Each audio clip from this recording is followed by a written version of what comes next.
Hey, what's up, everybody? It's your host of the Mint Tea Podcast, Wyatt Graves. And today I'm excited to finally bring you a conversation that I have wanted to have for a long time. This conversation today has been in the making for over 5 years, but the timing needed to be right. So finally, after 5 years of watching and helping and supporting and walking alongside one of my favorite people in the world, Gabby Theriot, who's a local real estate agent and just an all-around great person in Baton Rouge. She's an agent on my team. I've been blessed and honored to support her and help her and teach her and mentor her and watch her take all of it, add to it, multiply it, and run with it and win in a lot of ways.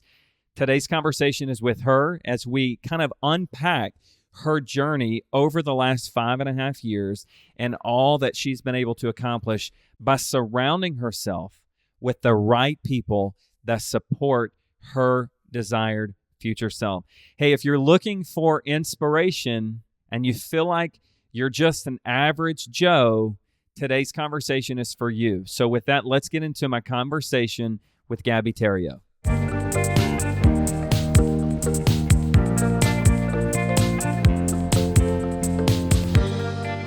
So, Gabby, I want to start with kind of where are you right now? Like, who are you and what do you do? And just sort of frame your life today for us. Okay, I am Gabby. I am 29 years old. I'll be 30 in November. I've been in real estate for 5.5 years at this point. So I started when I was 24, and I currently work with the builder. We sell about 50 houses a year. I have a dog named Bentley. He's a golden doodle. He's cute. He runs me like crazy, but he's worth it. And I have a boyfriend of 2 years. His name is Zachary. He's awesome too. And I have a lot of friends and a lot of family. I love it. That's what I I love do. it. So, Gabby, I met you 5.5 years ago. Is that what you said? It's been 5.5 years ago? 5.5 years December ago. 26th. And tell me the Gabby that I met 5.5 years ago. Who was Gabby 5.5 years ago? And That why don't you frame the meeting? Because I know that you still keep that voicemail on your I do. phone. So I want you to talk about that and how we met and where were you 5.5 years ago? That voicemail is my favorite. I play it about once a year. So I got 5.5 years ago. I'd been in college for 5 or so years, hopping around campuses, hopping around different majors, kind of lost, but also I knew what I wanted. I just needed to figure out how I was going to get there. And what I had realized is no degree that I was interested in obtaining was going to get me where I wanted to be financially, in order to live the lifestyle that I wanted. So while I was in college, pretty much right out of high school through college, I was in the service industry, waiting tables and bartending. And it was so I started real estate in 2018. So 2017, I had decided to go to real estate school, um, and was looking at another brokerage in town. Had met with them a few times, and then received a phone call from Wyatt Graves on December 26th, 2017. So finally, on the 26th, we had connected, and you had invited me to come to your meetup and Imagine with some people you were also looking to kind of recruit into your world, and it was a no-brainer as to where I wanted to be, and it was with that group and with you. Now, I will say, full disclosure, I also sat there and was like, what am I getting myself into? He's so prepared, he's so organized, he talks, he knows he's got it all going on. Like, what am I doing? But at the same time, it was an easy yes. And so January 8th, 2018 was day one. Love it. And so what made you think about getting into real estate? Because I got a referral. That's how I knew to call you, is that somebody that I think your mom knew. I think it was your mom that knew Cindy who sent the referral to me. But what made you want to be in real estate to begin with? Correct. So I knew that waiting tables and bartending, I was making quick cash and I was making a good amount. I never really knew that I was making a good amount. Actually, my aunt, who's my CPA, mentioned to my mom previously and said, if Gabby needs to realize, it's not going to be like this her whole life. When she gets a real job, she's not going to make this kind of money. And I kind of looked at my mom and I was like, I get what she's saying, but I'm not settling for that. And so I started looking at the options of what can I do next. And I remember I had taken multiple semesters off of college, and it was to figure out what I wanted to do. And I never in that exact time learned what I wanted to do, but I learned what I didn't want to do. And it was wait tables forever.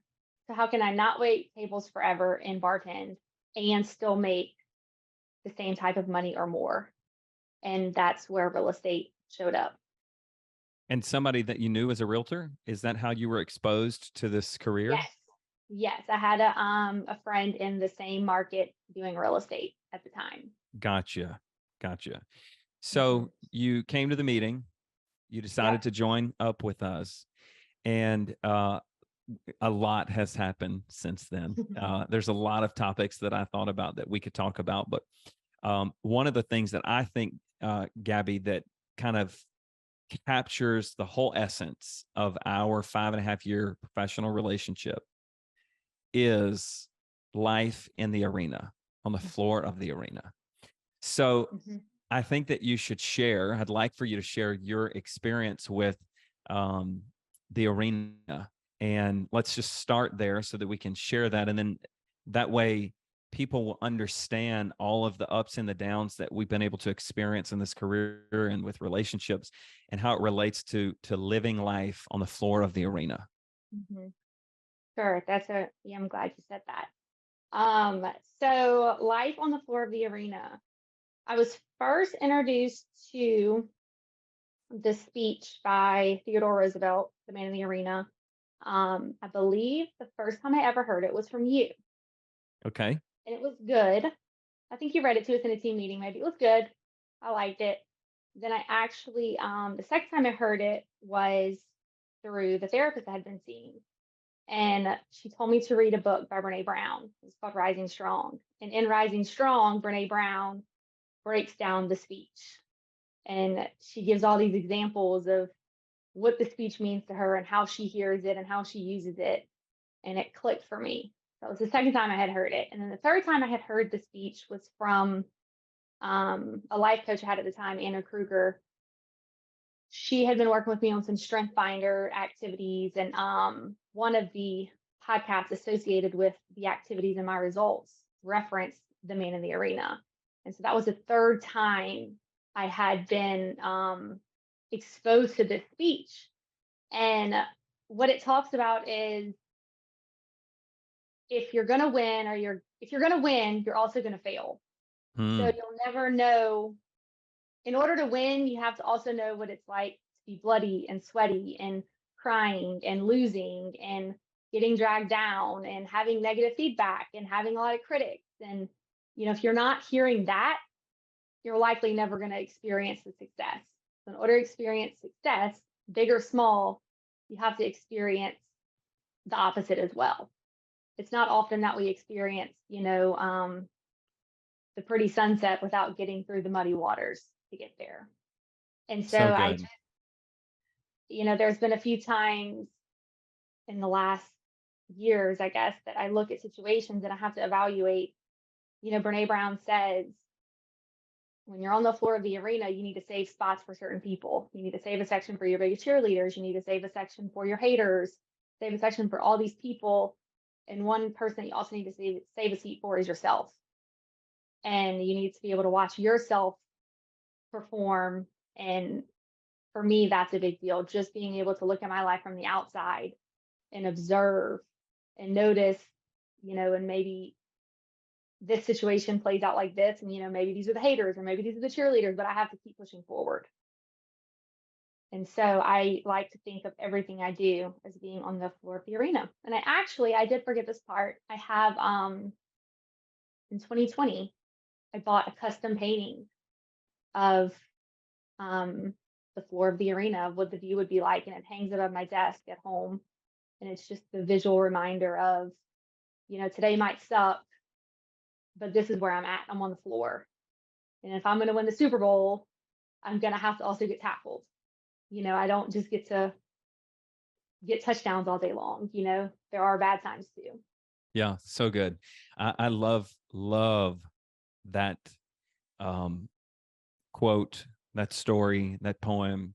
I love the last part, because what I don't ever want to be is a timid soul Mm-hmm. who never knew what it would be like to try and Mm-hmm. even fail, right? And that's so much of my personality, which goes back to some questions that I had prepared for you, which is when you were, see, I think I have this belief that people are innately awesome people. And that sometimes when people don't appear to be awesome, it's because of the environment that they're in. Mm-hmm. And so if I can create an environment for awesomeness to come out in people, then people flourish and they live the good life.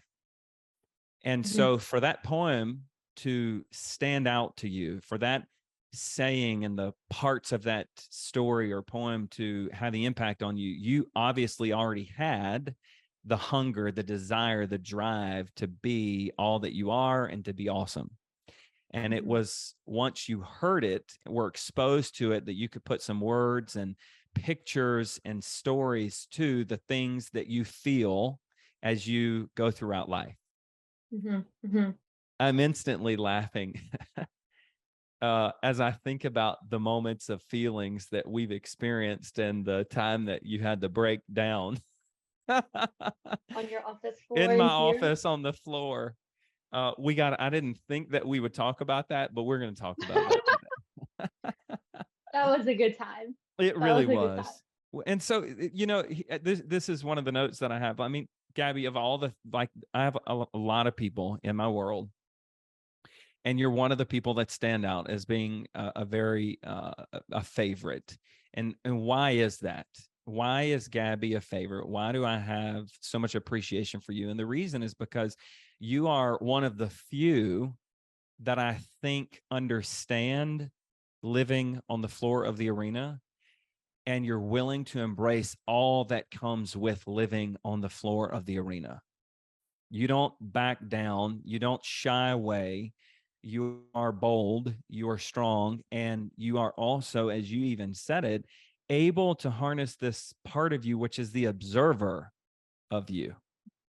And I think that there's so much opportunity Mm-hmm. in that attribute, being able to be the observer of your own world, knowing that you're not your thoughts, right? And what it's like to live on the floor of the arena.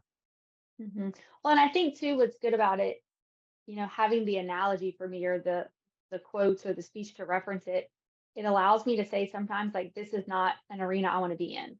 Like, this fight, this battle, this um rhythm, whatever you want to call it, maybe it's just not the arena I belong in. And maybe I am, but who do I need to show up as in this arena, in this situation, to make it a win-win for both sides if possible? Because not every situation is a win or a lose. It's just, how can I be the best version of myself in this situation as the main act of this show? That's Um, so good. See, and and you're only how influence old? others around 29? me. I'm How old did you say? 29. 29 years I'm old. 29. There are very few uh, older adults that understand that. And that's one of the reasons that you're one of my favorite people, Gabby. I just love it. Well, you've never told me that I was your favorite, so that's a big deal. I'm glad you said it for everyone to hear. It's, hey, this on the record. It's on the record, here forever, here forever. Yeah. So referencing that time that you had the breakdown on the floor of my office, um, because one of the things that I wanted to talk about, which is why we framed the man in the arena, or framed your life as being wrapped up into the man in the arena, um, are the ups and downs. Like, you've had experiences that were hard, that were tough, seasons that were tough, and you didn't give up. You didn't lay over and raise the white flag.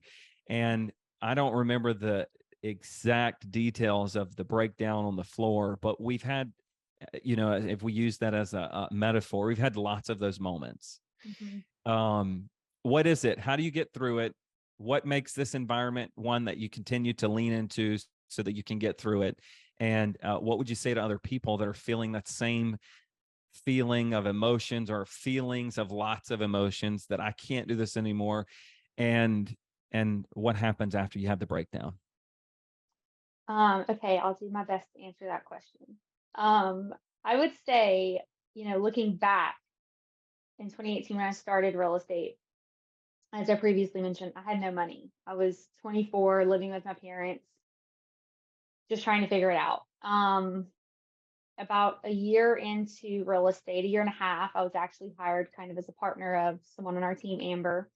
And with that partnership, it allowed me to financially hit some goals, obtain some liquid cash. And then also I learned a lot about the real estate market at that time, and how to sell a house and how to sell a new house, a new home, how to just do many things I had never learned before. And with that whole experience, things happened fast and they happened, what I would say emotionally and dramatically. Some might not use those words, nor I would use. And so when you're having these highs and lows every single day, it was a lot for someone like me who was still just trying to figure it out. I thought maybe I didn't know at the time I already had it figured out.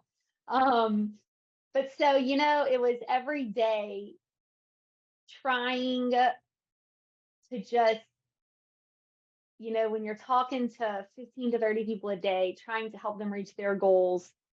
And by reaching their goals, you can reach your goals. It was just that small conversation I'd have with myself.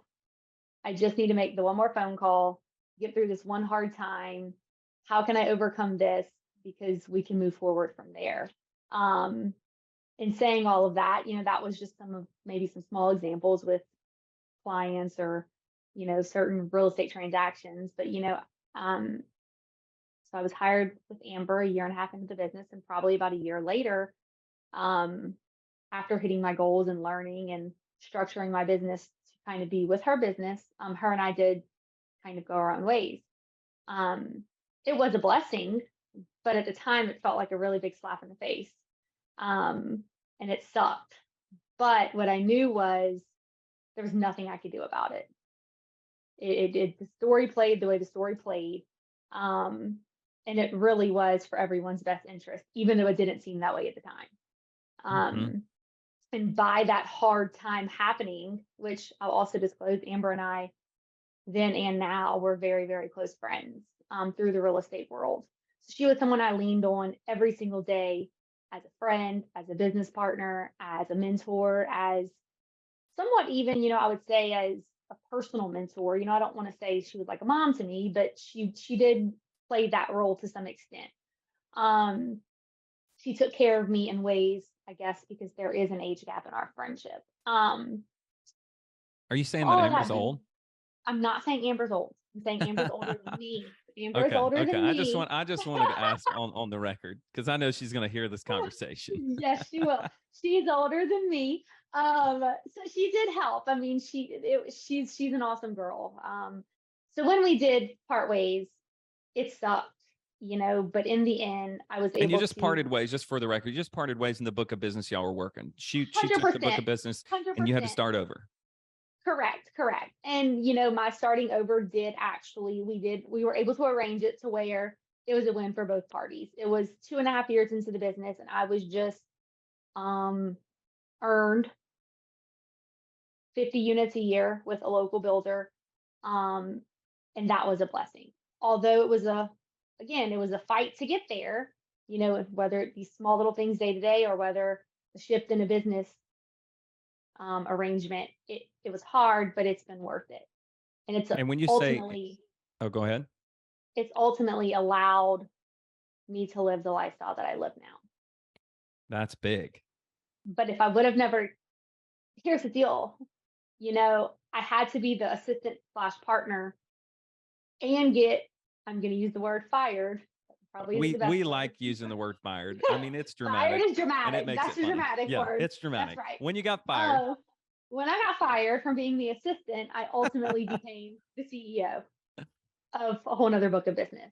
That's right. And that's what I wanted to clarify when you said you earned the opportunity to take on a new role. Is that when one door closed, another door opened, and you didn't And know also, that that door was going to open when the other door closed, but because you had shown up, did the work that was hard, opportunities ensued. absolutely. And it was, I'll add to that. It was hard physically. It was hard mentally. It was hard in every way possible, but it was beyond worth it. It was beyond worth it. And I'll say too, part of being in the arena was all of that. And then in order to earn and obtain the next business achievement, I had to ask for that business. Oh, tell me more about that. So I had to pick up the phone and say, hey, client, seller, builder, we've had some business structure shifting and this is how it looks. If possible, I would love to still work with you. And it was kind of funny because like, oh, well, yeah, duh. But were Like, you would love scared? So to. that was the response. I was That was the scared. I was response. scared. I was Yes. very Tell me scared. more about being scared and all the thoughts that were going through your mind, because I think that's what a lot of people don't relate to. They all think that, we don't have. Somebody said the other day, I met with a friend that I haven't seen in a long time. And he was talking about wanting to go on a vacation and spend the money without having to worry about anything, right? And then he referenced me in a vacation that I just went to, and he said, I just want to be like you, go on a vacation and not worry and live life to the fullest. And I said, buddy, did I tell you that? Did I tell you that I did not have worries and that it was just all peaceful when I went on that vacation? Because that's what you're telling yourself. That's the story you're telling yourself. That's not true. I never told you that. And so I want you to go back to that ask of that business or for Yeah. that business, because people see successful people and think that it comes easy. And that's not true. It's so true. And I'm glad you said all of that because it made me think. I'm remembering this phone conversation in my head a little more now. I will remind, I guess, you that I was at a place where I had hit some big financial goals. So I was able to wear the clothes I wanted to wear, show up how I wanted to be. I hired a personal trainer. I was living my best life at this time. It was the beginning of 2020. We had just onboarded maybe 20 agents. I was daily helping these agents how to write contracts, how to do open houses. I was living my literal best life. And so I'm in this parking lot, crushed because I know what I had just gone through, but also knowing that I still have to show up as a person living my best life for this conversation. So I'm in the parking lot pacing with my high heels on. I'm dressed, curly hair, full face of makeup, perfume squirted. I have these AirPods in my ear that Amber had actually got me for Christmas a few months I before. remember that. And they had Gabs written on it. And so I was scared. I didn't know what was going to happen in this conversation. What I knew was at this point, I didn't really have much to lose. So I explained the situation and, I said I would love the opportunity to continue working with you guys on these developments that we have. And it was an absolutely, more than happy to do that. Good for Amber, good for you, cheers to new beginnings. And in that moment, I just wanted, there was 2 developments we were working with them on. So that's all I expected. Sure. I had no idea what the future would hold from there, which has led to other developments locally and in other states. So fun.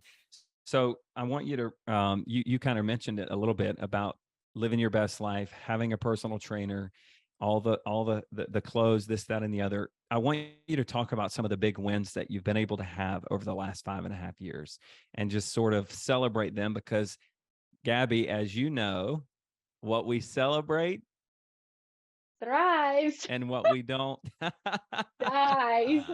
Repeated that to myself in my head about 10 times before we got on this podcast. You Because I did? knew you were going to call it out. Did you? That's so funny. I didn't plan to either. So the inside I joke had a is, feeling. so the inside joke, y'all, is that we had a coach, Chris Goodman, and he taught that to us. And Gabby was always around back then when we were coaching with Chris. And so even to this day, when I teach that notion or that law to our group of people, and Gabby's in the room, I always call on Gabby to fill in the blanks and to complete the sentences, and that's one of them. So Yeah. with that in mind, what are some of the celebrations, Gabby, that you, because I do, like I said, you have worked your butt off and you've done hard things to experience these wins. So when you're able to win, I feel like I get to win because I get to see you live your best life. So what are some of those celebrations that and big wins that you've had over the last 5.5 years? Thank you for that. I feel like we win together too. I first and foremost, I look back to day one. I walked into the office day one and there was 2 books sitting on the desk, and it was The One Thing and the MREA. And the first book I've ever read in my entire life, front to back, was The One Thing. Wow. So, and that was just the first of many that I've since then read. So I've read more books than ever in the last 5.5 years. I continue to buy books. I want to read books. I've actually learned what books I like to read, which is why I've never read books before. I'm not a fiction reader. I'm going to be a self-care, self-help, growth, things like that. Read a lot of books, learned a lot, podcasts. My personal trainer that we discussed, he's awesome. He actually bought one of my listings in 2019, which is how I connected with him to begin with. I've trained with him in 2 different segments of time in the last 5.5 years. He's awesome. Physical health is a big deal too, by the way. I grew up, my dad worked out 3 and 4 hours a day. I didn't get those genes, I guess, but I was never really super active or super, involved in the gym, let's say, but physical health is a big deal for your mindset. I financially have paid off my car that I had before purchasing a new one. I paid that off. I rode around for 3 years without a car note. That was cool, which allowed me to save money in other areas of life. Were you ever tempted? Hold on. Were you ever tempted to buy a new car in that 3.5 years? Okay, wait, that's so funny. Yes, I was, and I beat you in the competition. You so did. Ryan and I had a competition of who was going to buy a car first, and I won. Because we both had cars that were paid for, and we were pressing the envelope, living without a car note. That's right. Yeah. So I won that competition. That was fun. But I did cave in the last 2 months and got a brand new car, which is awesome. I'm enjoying it. I've also had some of the healthiest relationships I've ever had in my life. Yeah. So maybe in 2018 I attained the relationships, but you don't realize how healthy they are until you live in the arena and you go through the ups and the downs. The first time in my life I was ever able to have a relationship, experience a heartbreak, and still love that person and want them in my life. It's how I guess, explain the breakup, quote unquote, with Amber. How can someone, and I'm putting it on her like she hurt me, y'all, she didn't hurt me that bad, but the situation sucked. Sure. It really wasn't Amber's response. It wasn't Amber's decision. It wasn't Amber. Right. It wasn't, no, just the situation, regardless of whose decision it was, the situation sucked in the moment. But how could I come out on the other side and still talk to her 5 times a day? And for me, that was just clarity around healthy relationships. And I would say the same for you. We've had so many transparent conversations, where we even disagree. And you look at me and say, Gabby, I don't agree. This is how I see it. And I'm like, okay, great. That is not how I see it. I think you're crazy for seeing it that way, but we agree to disagree and we move forward. So I think relationships have really been a big kicker. And, somehow I wonder how Zachary gets a shout out in all of this, but my boyfriend Zachary, he's freaking awesome, y'all. Like, I don't know how I got him, but I did.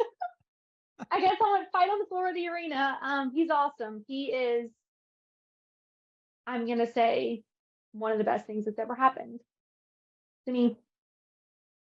I love it. And we could take that conversation in a whole lot of places. Yes. And I do have a question that I had prepared for you in terms of, well, we'll come back to that question, but let's stay on relationships. Mm-hmm. How, I want you to frame it from your perspective, how, because I say it on the show a lot, that you're the average of the 5 people you spend the most time with. And I Mm-hmm. already said it at the top of this show, where people, I believe, are born awesome, but it's Mm-hmm. the people they surround themselves with in the environment that suppress their awesomeness. And so we Mm-hmm. try to optimize around our world, the environment and the relationships and the content and the conversations that we talk about, so that people can be themselves and still be loved and appreciated, even though there are differences. Mm-hmm. So talk to me about how the relationships that you have created, either directly through our brokerage and world, or the ones that came as an indirect benefit, or an indirect way through our world. Those relationships in our environment have helped you become who you are today. Okay, so I think what you're asking, I'll address that here. And before I will disclose, I know I've made Amber sound like this bad person. She's not a bad person. I will disclose, I don't intend to make anyone sound bad in what I'm about to say, but my whole life growing up, I felt my relationship with my family was hard. I didn't know why. I couldn't figure it out. Something just wasn't. It didn't feel right to me. If we are the average of the 5 people we spend the most time with, I don't think it's ironic that in 2018, when I started real estate and getting around this new environment of people, helped me change my mindset, my perspective, grow my values. I don't think it's ironic that my shift in mindset from this newfound knowledge, people, environment has, it all happens that now my family relationships are also in a much better spot as well. My relationship with my mom has kind of always struggled. We've always butted heads a lot. We both have really strong personalities.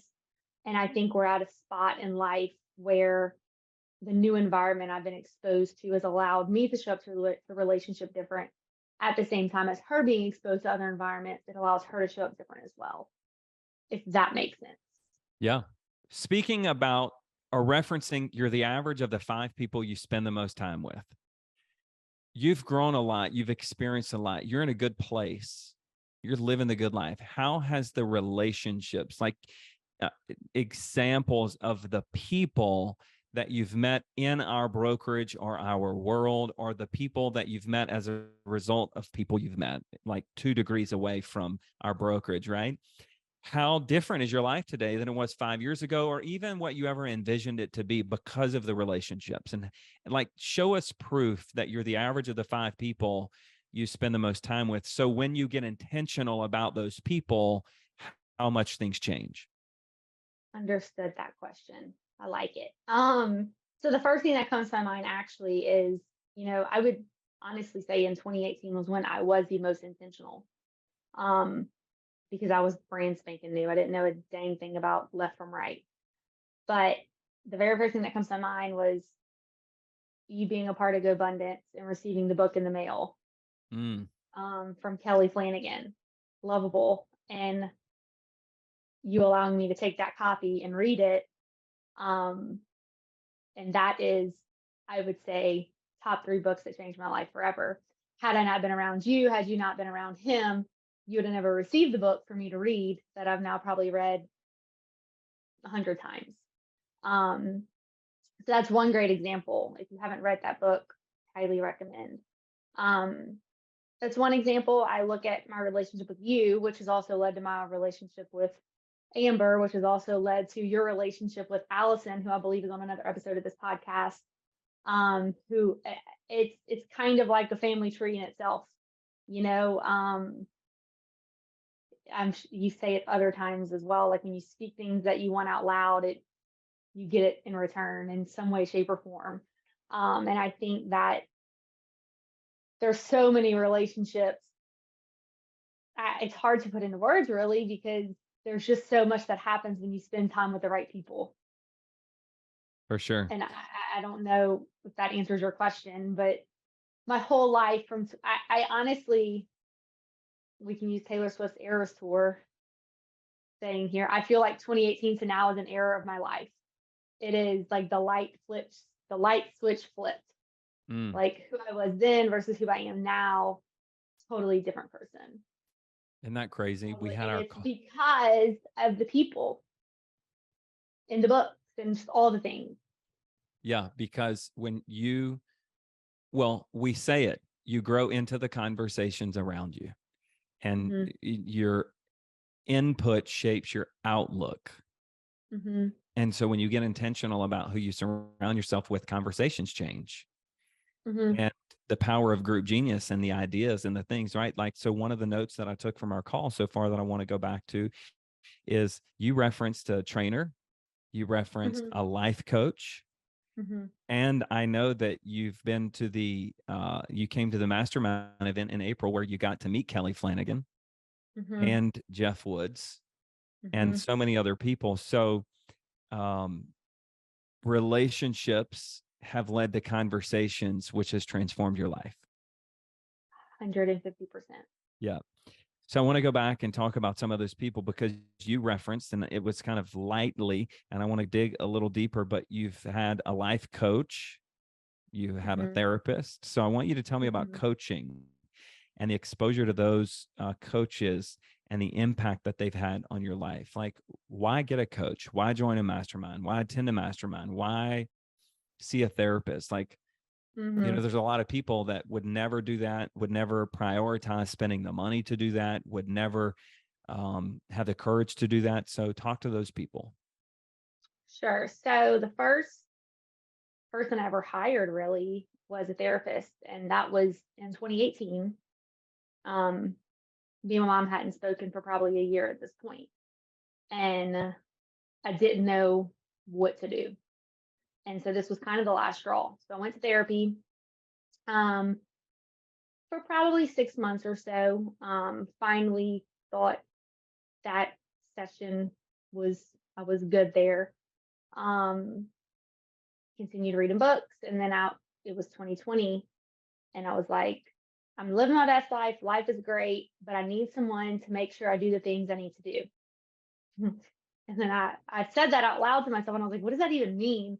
But I was like, I need to make sure I'm waking up on time, cooking dinner, drinking enough wine, getting my hair done, and going to work and working out. Oh, and by the way, I have never had a successful significant other relationship. So what the heck is wrong with me?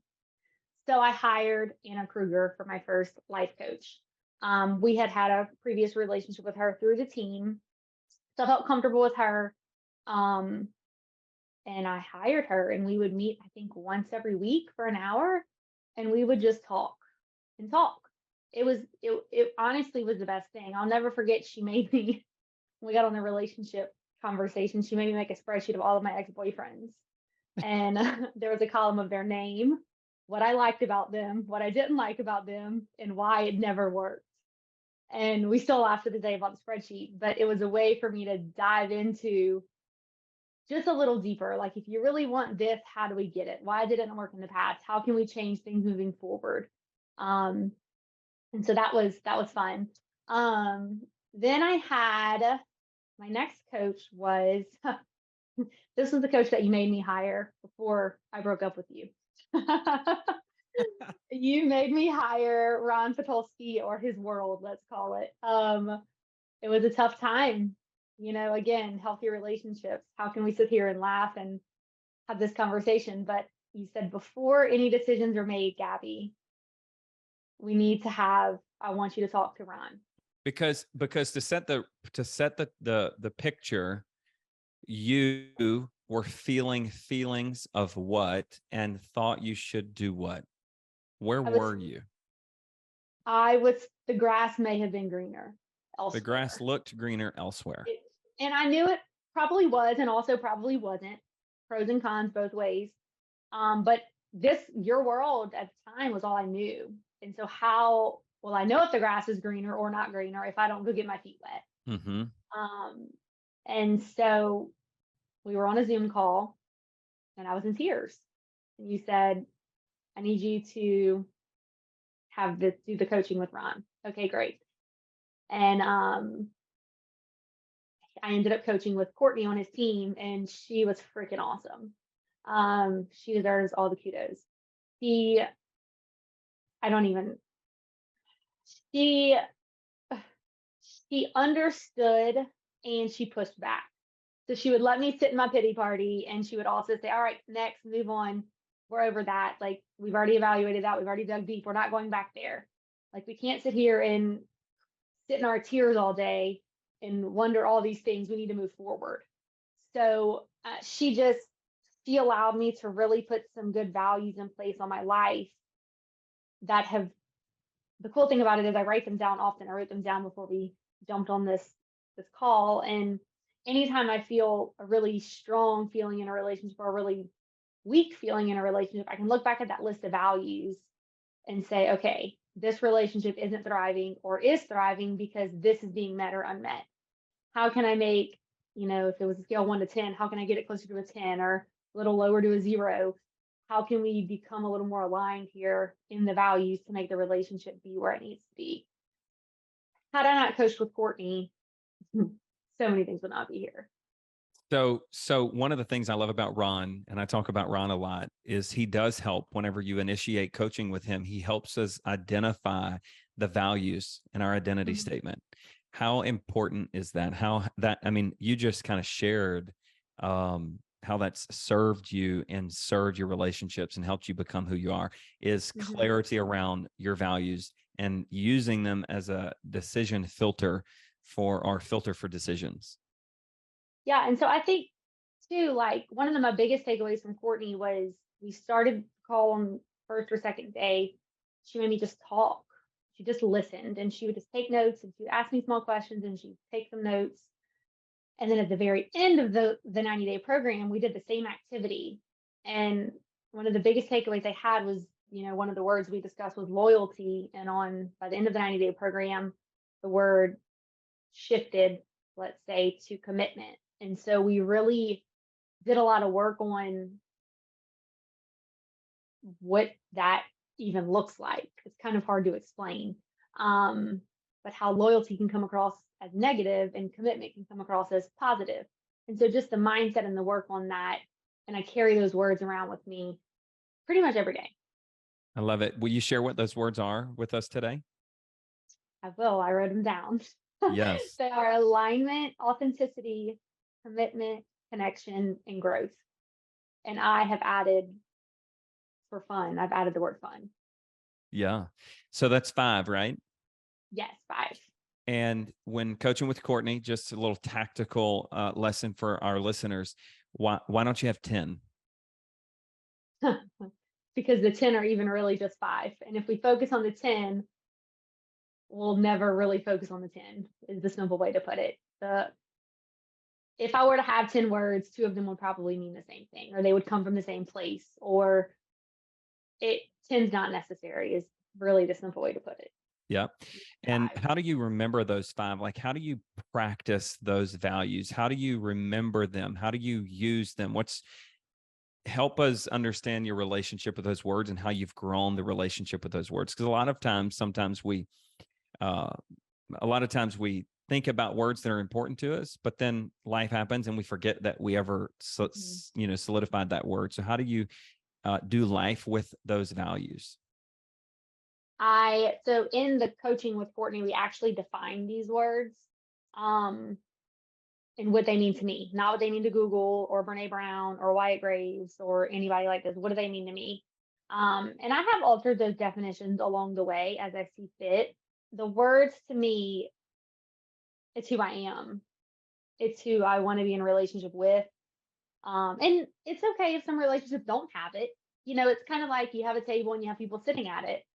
And you have like the VIP table. Maybe those are the people that your relationships thrive with. Y'all are in alignment in your values. And maybe you have the table next to it where those are still your people and you love them, but maybe you don't do life with them every day.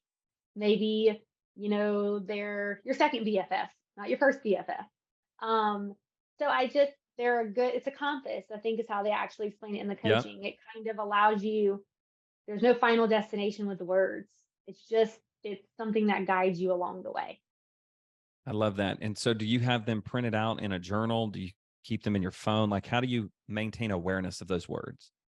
So they are at home. I have them in frames Okay. On the near wall. near my arena. They're there with a small description under them of what they are. I love that. I didn't know that, actually. They That's cool. are. They are. All right. So I want to, I've got two more questions. One, I want you to share a little bit about your experience at the event in April. So you got to meet I got to Ron. meet all my people. I was the biggest fangirl. Yeah. Tell me about it. Well, first, I felt like I was on The Bachelorette. That was super cool. I got to get off the bus. Was hoping for someone to be standing right there with a rose or something, but that's okay. Next time. Next time we'll have Um, Zachary. Next time we'll have Zachary there with the rose and the ring. So Zachary, if you're listening, we putting a plan in motion. Okay. no pressure. No pressure. That's right. So we got off the bus. It was awesome. I was excited. We actually got to ride on the bus with Jeff Woods. That was cool. Kind of got some just low key one-on-one time with him there. Got off the bus. They took our luggage from us. That was freaking cool. I've never had that happen. And it was immediately it was happy hour, let's call it, just kind of caught up with everyone, what's going on, met certain people. We got to hear Jeff speak that night. The next morning, which mind you, Jeff wrote the one thing. No, Jeff was the vice president behind the book. So Yeah. Gary and Jay wrote it, but Jeff sort of brought it to the world. Yes, and that was the first book I've ever read front to back in my whole life. So that was cool for me. The next day we got to meet Ron, which was Courtney, my coach. They're in same business. Got to meet Kelly Flanagan. I think that was the biggest deal for me. And he has since then added me on Facebook. He even invited me to lunch on the trip. I won't forget that. We did have lunch together. That was awesome. I probably didn't say anything I wanted to say to him in the moment, but it was still awesome. What he talks about and what he teaches and what he writes about is, you can't beat it. Like, no one is too good for the information. No one. You should read it. That was meeting Kelly. Honestly, that's like what kicked me in gear to go on the trip. I'm like, oh, I'm gonna be fangirl. Like, go and meet Kelly. Go and meet Ron. I knew that. Yep. That was cool. And then another great part, for the first time, we had Diego there from Go Abundance, and I didn't know what to expect from him at all, actually. And my favorite thing about him was that he was kind of like you said, we want the crowd we're trying to gear to here is people who feel like maybe they're not where some of the other speakers are. That was my person for that. He was 32, 33 maybe. Again, I'm 29. I had never met a successful investor at that age. Everyone was 10 and 15 years out. So it was hard for me to wrap my mind around certain things. So hearing Diego talk about how he did it at his age, which involved a lot of arena fights, that was super cool too. Mm-hmm. And Josh Freeberg was there, which I do also coach with weekly in today's time. So he was awesome too. He did a great job facilitating. And so what were the impacts though of the retreat? So coming back, like how are you different? How are you better because of your attendance to the retreat? So I would say there's a few different levels of that for my answer. I think my biggest personal aha from the retreat is seeing my people there with me, seeing the people I do life with day to day, signing up for the same commitment for the retreat, signing up for the work, signing up for the conversations. That was big for me. I would also add to that, I might have already experienced some of the things that Kelly said, but we always need a refresher. Sure. Always need a refresher. You can't hear the same information too many times when it's that good of a message. So I would say it was kind of like a reset for me. It allowed me to come back, answer certain questions about my life, my goals, where I'm at, where I want to be, and just kind of reset. I love that. And if we're being honest, from a different place I've ever been. I've never been with a boyfriend and a dog. I've always just been me. And we used to ask the question. Sure. You would ask me, where do you want to be in 20 years? And I would say, Wyatt, it's going to be one of two places. I'm either going to be a housewife or I'm going to be a boss, one of the two. And I don't know which one it's going to be. So I can't reverse engineer that crap. Like we're not reverse engineering me being a housewife, you know? Yeah. So I was at this retreat with this information that I had heard. Some of it I'd already heard, some of it I had never heard from a different place in life too. So that was cool with people that I love. Well, and I was going to say that because you even referenced one of the favorite chapters in Kelly's book, Loveable, is the walk around the mountain. And so it's the same view. It's the same spot in the mountain, but from a different view, right? Yeah. Or I don't know how he articulates it, but even going to the retreat, it's a lot of the same messaging, but you're a different person. So when you hear the same content from a different perspective, it hits different. It hits different.